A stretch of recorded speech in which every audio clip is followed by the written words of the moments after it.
सत्य जो है सदैव सनातन ही रहा है, क्योंकि सत्य जो है कालातीत है।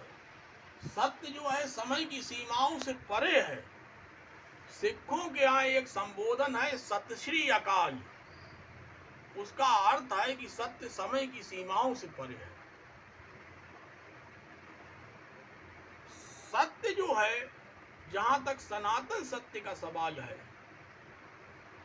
सनातन सत्य संसार के समस्त महापुरुषों ने, जो भी परम उपलब्ध संत हुए, अवतार हुए, तीर्थंकर हुए और वेदों के ऋषि हुए, सभी ने उसी सनातन आर्य सत्य की बात की है। अब चाहे सोहम की साधना पद्धति हो, सोहम की साधना पद्धति में श्वास की साधना है, वह साक्षी भाव की साधना है। साक्षी भाव में स्थिर रहते हुए जब कोई व्यक्ति अंतर्बोध को उपलब्ध होता है, उस अंतर्बोध की ही अवस्था को संबोधि कहा गया है। वही अंतर्बोध की अवस्था, चूंकि वो जो अंतर्बोध है वो अनंत का अंतर्बोध है। अनंत क्या है? ब्रह्म भी वही है। ब्रह्म शब्द का अर्थ है विस्तार। अनंत ब्रह्म है। निर्वाण क्या है? निर्वाण है ज्योति का अनंत में विलीन हो जाना। कैवल्य क्या है? जैन साहित्य का शब्द है कैवल्य। कैवल्य का अर्थ है केवल एक में विलीन हो जाना, जो परम सत्य है उसमें विलीन हो जाना। तो चाहे कैवल्य कहें, चाहे मोक्ष कहें, निर्विकल्प समाधि क्या है,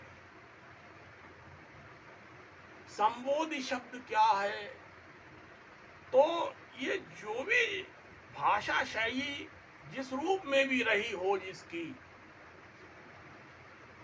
समग्र उपयुक्त संतों का सनातन संदेश एक ही है।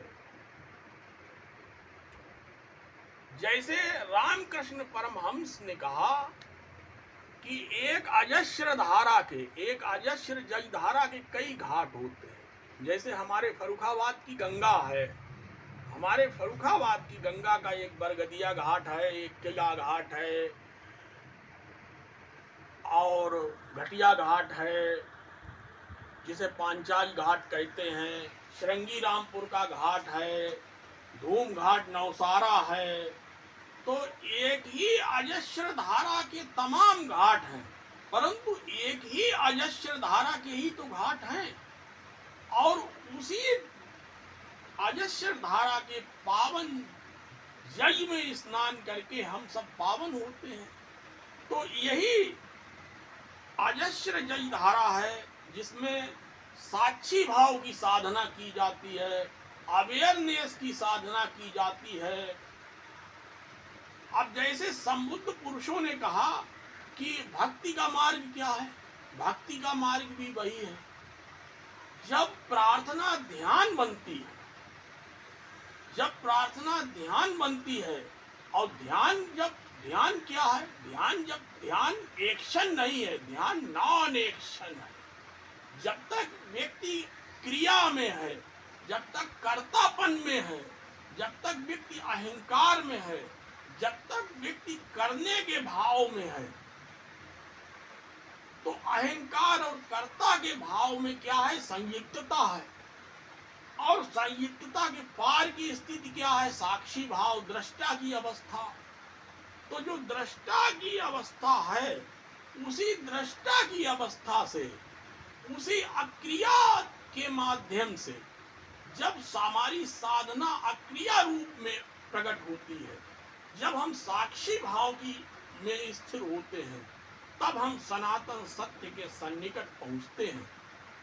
चाहे बौद्ध साहित्य के माध्यम से जानने की कोशिश करें आप, चाहे जैन साहित्य के माध्यम से जानने की कोशिश करें, चाहे अष्टावक्र गीता के माध्यम से जानने की कोशिश करें, चाहे भगवान श्री कृष्ण के श्रीमद् भगवद गीता के माध्यम से जानने की कोशिश करें। भगवान श्री कृष्ण एक ऐसे महापुरुष हैं जैसे 24 घंटा होते हैं, जैसे भगवान बुद्ध सुबह की तरह हैं, राम दोपहर की के समान हैं, परंतु भगवान कृष्ण एक ऐसे महापुरुष हैं जो जिनमें सभी रंग समाविष्ट हैं। जैसे 24 घंटा होता है, 24 घंटे में सारी क्षणिकाएं समाविष्ट हैं, इसीलिए कृष्ण को पूर्णावतार कहा गया है। और आज श्री कृष्ण जन्माष्टमी के पावन उपलक्ष्य में उस पूर्णावतार श्री कृष्ण को हम नमन करते हैं। और रही बात सनातन सत्य की, तो मेरा तथाकथित बौद्धों से, तथाकथित सनातनी हिंदुओं से, या तथाकथित आर्य समाजियों से, या तथाकथित मुस्लिम ईसाइयों से, किसी संप्रदाय का व्यक्ति हो, मेरा सभी से यही पुनः पुनः आग्रह है कि सनातन आर्य सत्य को जानने का प्रयास करिए।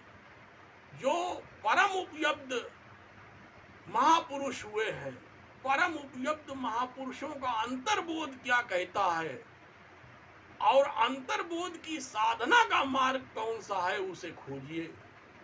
सूक्ष्म क्या है, सूक्ष्म रूप को समझना होगा। क्षुद्र और विराट के मध्य कोई ना कोई सेतु अवश्य है। यदि क्षुद्र और विराट के मध्य सेतु नहीं है तो क्षुद्र विराट तक पहुंचेगा कैसे? अर्थात ये क्षुद्र जीवात्मा और अनंत के मध्य, क्षुद्र जीवात्मा और ब्रह्म के मध्य कोई ना कोई माध्यम, कोई ना कोई सेतु अवश्य है।